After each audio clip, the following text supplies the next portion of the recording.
Assalamualaikum warahmatullahi wabarakatuh. Hai semuanya, apa kabar kalian hari ini? Bertemu lagi dengan saya Bu Alvira Rosadian. Pada video edukasi pembelajaran kali ini saya masih akan membahas bab yang sama, yaitu terkait bab badan usaha dalam perekonomian di bagian kedua dengan subbab yang berjudul BUMN, BUMD, dan BUMS.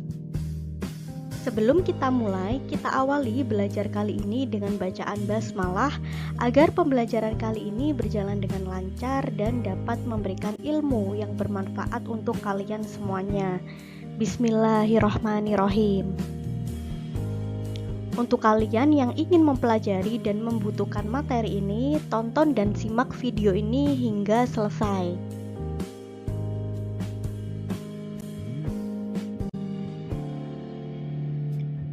Nah guys, pada pertemuan lalu kita sudah belajar terkait jenis badan usaha berdasarkan lapangan usahanya, yang termasuk adalah lapangan usaha ekstraktif, agraris, industri, perdagangan, dan jasa.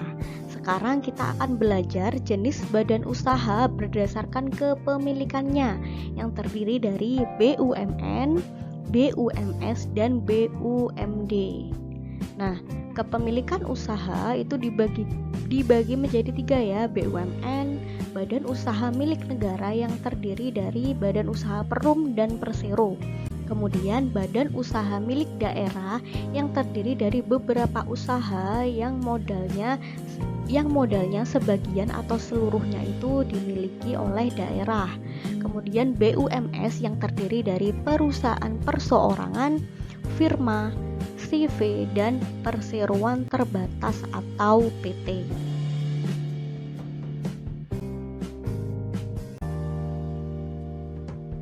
Pertama kita akan belajar apa itu badan usaha milik negara yang disingkat dengan BUMN. BUMN menurut Undang-Undang Republik Indonesia Nomor 19 Tahun 2003 adalah badan usaha yang seluruh atau sebagian besar modalnya itu dimiliki oleh negara. Diingat kata kuncinya bahwa BUMN adalah badan usaha yang seluruh modalnya dimiliki oleh negara melalui penyertaan secara langsung yang berasal dari kekayaan negara yang dipisahkan. Itulah yang dinamakan dengan BUMN atau Badan Usaha Milik Negara.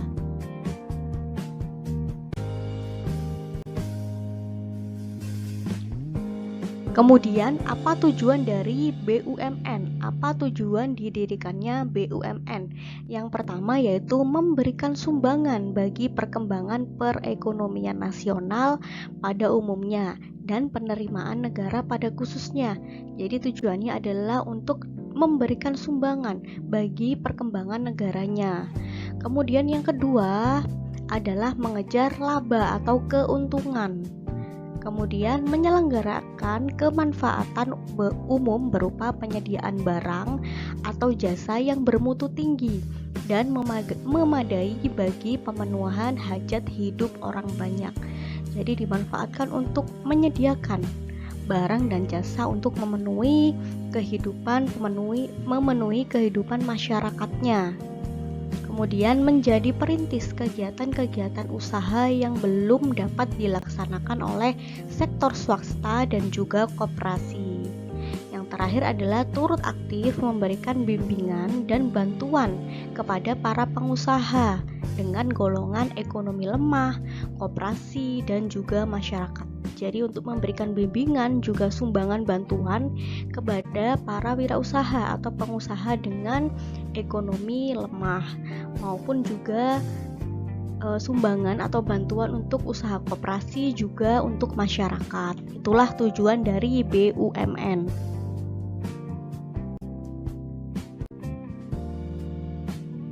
Kemudian jenis dari BUMN itu apa saja? Menurut Undang-Undang Nomor 19 Tahun 2003 terdapat 2 jenis badan usaha milik negara. Yang pertama yaitu persero atau perusahaan perseroan. Nah, seperti yang kita tahu, PT KAI atau PT Kereta Api Indonesia, kemudian PLN, Bank Mandiri itu adalah contoh dari badan usaha milik negara, yang mana modalnya adalah dimiliki oleh negara. Persero merupakan BUMN yang berbentuk perseroan terbatas, yang modalnya itu terbagi dalam saham, yang seluruh atau paling sedikit adalah 51% sahamnya dimiliki oleh negara. Jadi perusahaan perseroan ini 51% modalnya itu adalah milik dari pemerintah. Contoh BUMN Persero seperti PLN, PT Kereta Api Indonesia, dan Bank Mandiri. Itu adalah beberapa contoh perusahaan perseroan BUMN. Yang kedua adalah perusahaan umum atau perum. Perum merupakan BUMN yang seluruh modalnya itu dimiliki oleh negara dan tidak terbagi atas saham. Jadi perum ini semua 100% modalnya adalah milik pemerintah. Maksud dan tujuan berdirinya perum ini adalah menyelenggarakan usaha yang bertujuan untuk kemanfaatan umum berupa penyediaan barang dan jasa yang berkualitas dengan harga yang terjangkau oleh masyarakat berdasarkan prinsip pengelolaan perusahaan yang sehat. Nah, contoh perusahaan perum itu diantaranya adalah Pegadaian dan Perum Bulog. Jadi Pegadaian ini adalah 100% modalnya milik pemerintah.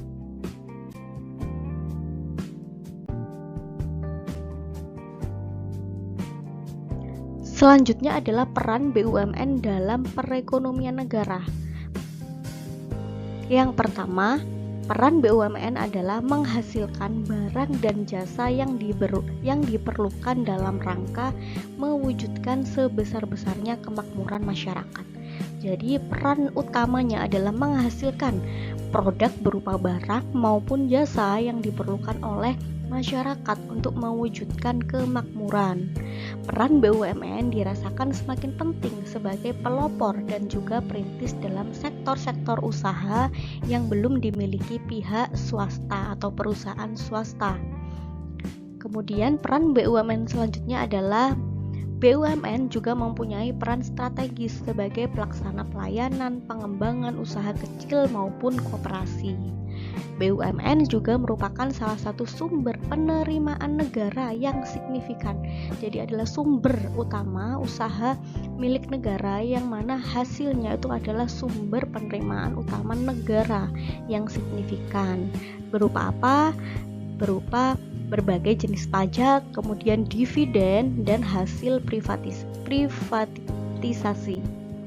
Pelaksanaan peran BUMN tersebut diwujudkan dalam kegiatan usaha pada hampir seluruh sektor perekonomian. Contohnya seperti sektor pertanian, perikanan, perkebunan, kehutanan, manufaktur, tambang, keuangan, pos, telekomunikasi, transportasi, listrik, industri, dan perdagangan, juga konstruksi. Kemudian apa keunggulan dan kelemahan dari BUMN? Yang pertama adalah keunggulannya. Keunggulan BUMN adalah beroperasi pada bidang-bidang yang menguasai hajat hidup orang banyak. Nah, apa saja bidang-bidang yang menguasai hajat hidup orang banyak? Contohnya adalah Pertamina. Pertamina itu juga dimiliki oleh negara karena bensin atau BBM itu hampir seluruh masyarakat itu perlu. Nah, itu keunggulan dari adanya BUMN. Yang kedua adalah menyediakan barang dan jasa publik untuk pelayanan masyarakat. Yang ketiga adalah memperoleh jaminan modal dari pemerintah.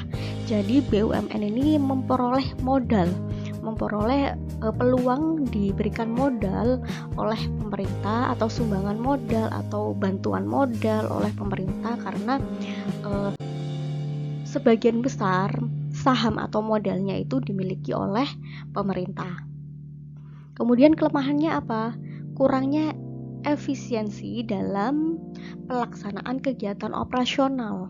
Kemudian manajemennya yang kurang profesional dan penentuan keputusan lambatnya karena panjangnya birokrasi dalam pemutusan keputusan perusahaan. Yang terakhir, seringkali sulit memperoleh keuntungan, bahkan terkadang perusahaan BUMN itu mengalami kerugian.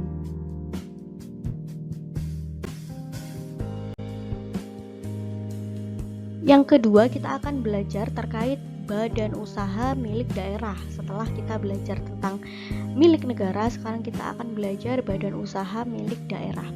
Apa itu badan usaha milik daerah atau BUMD?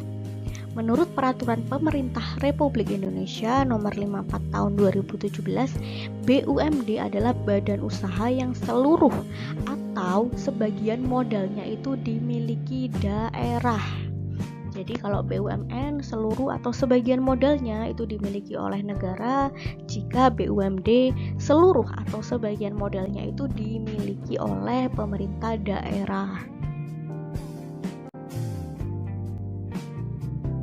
Apa saja tujuan dari berdirinya BUMD? Yang pertama, memberikan manfaat bagi perkembangan perekonomian di daerah. Kemudian menyelenggarakan kemanfaatan umum berupa penyediaan barang dan jasa. Sama seperti tujuan BUMN ya.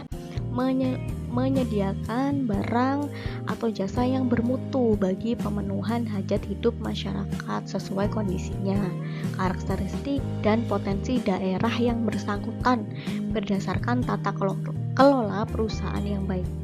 Kemudian yang ketiga, semua tujuan usaha pasti adalah untuk memperoleh laba atau keuntungan. Nah, apa saja jenis BUMD?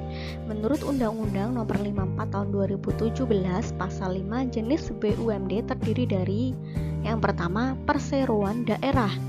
BUMD yang berbentuk perseroan terbatas yang modalnya terbagi dalam saham yang seluruhnya atau paling sedikit adalah 51% sahamnya dimiliki oleh satu daerah.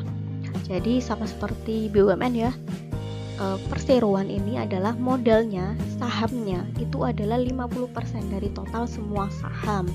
Itu adalah perusahaan perseroan daerah.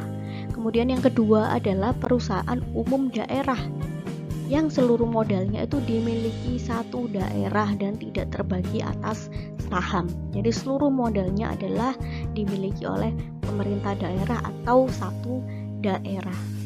Coba kalian perhatikan gambar di layar ini adalah contoh perusahaan atau badan usaha milik daerah milik pemerintah Provinsi Jatim. Misalkan ada PT SIR, PT Jatim Krida Utama, kemudian ada PT BPR, Bank Jatim, Petrogas, itu adalah semuanya perusahaan milik daerah atau BUMD. Setiap pemprov pasti mempunyai badan usaha tersendiri. Ini adalah contoh BUMD atau badan usaha yang dimiliki oleh Pemprov Jatim.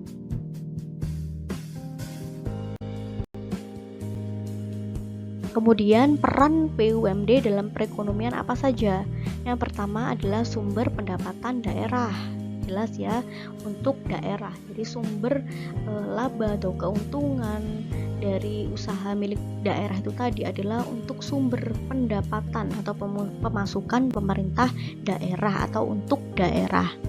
Kemudian penyedia barang dan jasa bagi kebutuhan masyarakat, terutama di daerah.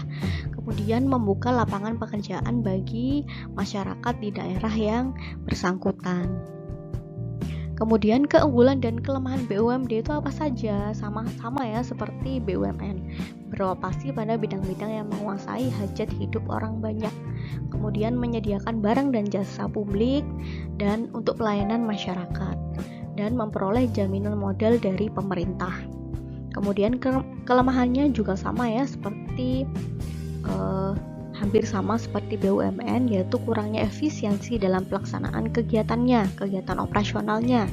Kemudian manajemennya juga kurang profesional.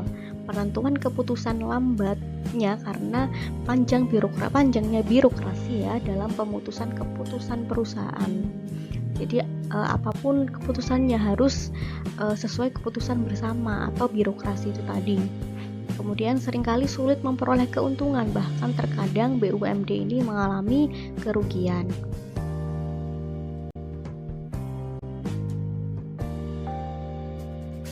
Yang terakhir adalah badan usaha milik swasta atau BUMS. Nah, BUMS ini paling banyak ya keberadaannya, dan bahkan di sekeliling kita sudah mengetahui badan usaha milik swasta. Lalu apa sih badan usaha milik swasta? Nah, badan usaha milik swasta merupakan badan usaha yang seluruh modalnya dimiliki oleh pihak swasta atau masyarakat ya. Tujuan utama berdirinya BUMS ini adalah mencari keuntungan jelas pribadi ya bagi pemiliknya, karena ini milik perseorangan atau swasta, milik orang, maksudnya milik masyarakat, baik itu perseorangan ataupun kelompok. Itu keuntungannya adalah untuk keuntungan pribadi maupun kelompok. Tetapi keberadaan BUMS ini memberikan dampak yang baik bagi perekonomian, karena BUMS ini memberikan pajak. Jadi semua pengusaha swasta itu berkewajiban membayar pajak atas usahanya. Apalagi kalau perusahaannya itu sudah berkapasitas kecil hingga menengah hingga ke atas. Dengan tingginya hasil usaha dari BUMS, maka pajak yang dibayarkan pada pemerintah juga akan semakin tinggi. Hal ini berdampak pada pendapatan pemerintah yang akan meningkat. Jadi semakin banyak pendapatan dari perusahaan milik swasta ini, maka pajaknya juga akan semakin besar yang dibayarkan oleh pemerintah. Nah, seperti yang kalian lihat pada gambar di layar ini, seperti PT Indofood, kemudian usaha ayam geprek Bensu, Suzuki, kemudian asuransi Manulife, kemudian perusahaan Gojek, kemudian ada salon. Ini adalah semuanya milik swasta atau BUMS.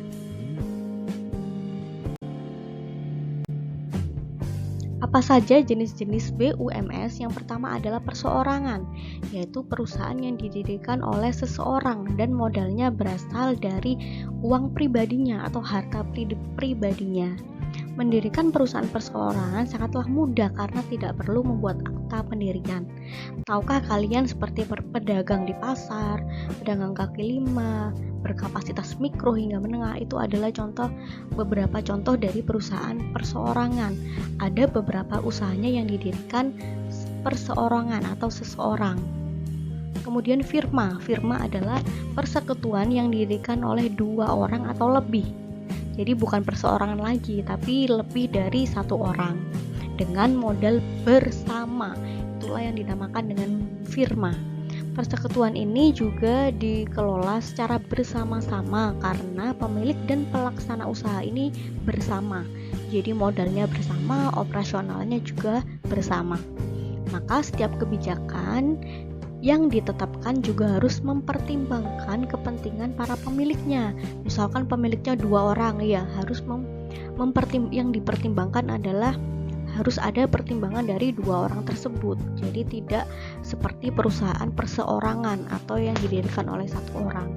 Jadi harus ada komunikasi, kemudian dirundingkan, kemudian diputuskan oleh beberapa orang yang bergabung dalam usaha tersebut. Apabila nanti perusahaan memperoleh keuntungan dan kerugian, maka jumlah orang yang mendirikan firma itu tadi yang menanggungnya. Itulah yang dinamakan dengan firma. Yang ketiga adalah CV, perseroan komanditer. Didirikan oleh beberapa orang. Dalam persekutuan ini, pendiri dibagi menjadi sekutu aktif yang dinamakan dengan komplementer dan sekutu pasif, yaitu komanditer. Sekutu aktif ini adalah sekelompok orang yang mengelola badan usaha, sedangkan sekutu pasif adalah sekelompok orang yang hanya menyerahkan modalnya dan tidak turut campur dalam pengelolaan usaha. Jadi sekutu pasif ini hanya menyerahkan modal saja tanpa ikut campur dalam manajemennya, sedangkan sekutu aktif itu yang mengelola usahanya, yang mengoperasionalkan usahanya. Itulah yang dinamakan dengan CV. Kemudian PT atau perseroan terbatas adalah perusahaan yang didirikan oleh beberapa orang dan berbadan hukum. Modalnya berbentuk saham. Pemilik modal terbesar dalam suatu PT memiliki pengaruh yang besar dan akan mendapatkan laba usaha yang paling besar dibandingkan dengan pemilik modal lain. Tahukah kalian perusahaan yang berbentuk PT itu saham berbadan hukum dan modalnya itu berbentuk saham. Jadi jika kalian suka main saham, maka perusahaan-perusahaannya itu harus berbentuk PT karena modalnya itu berbentuk saham.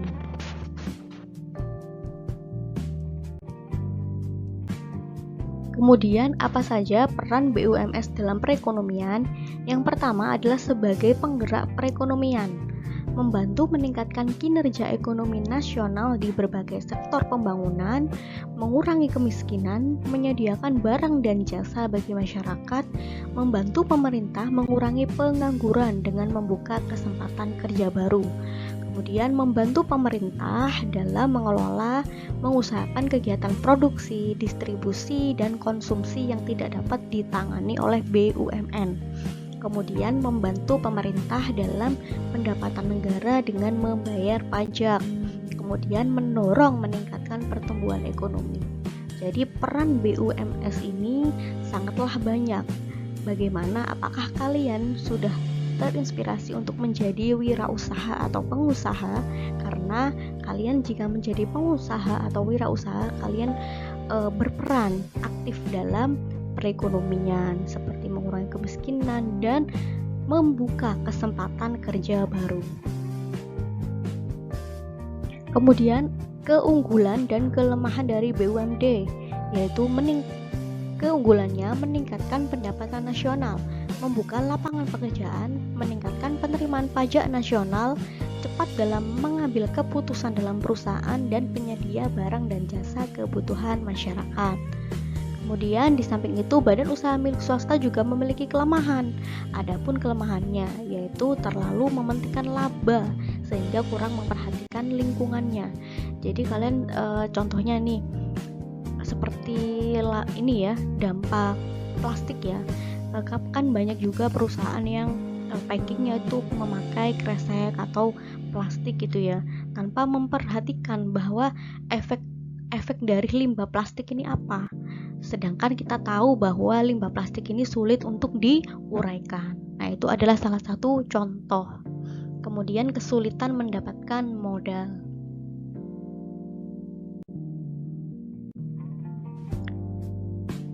Nah, itu dia materi yang bisa saya sampaikan. Pada pertemuan selanjutnya, video selanjutnya, saya masih akan membahas materi yang sama, yaitu bab yang sama dengan subbab bagian ketiga.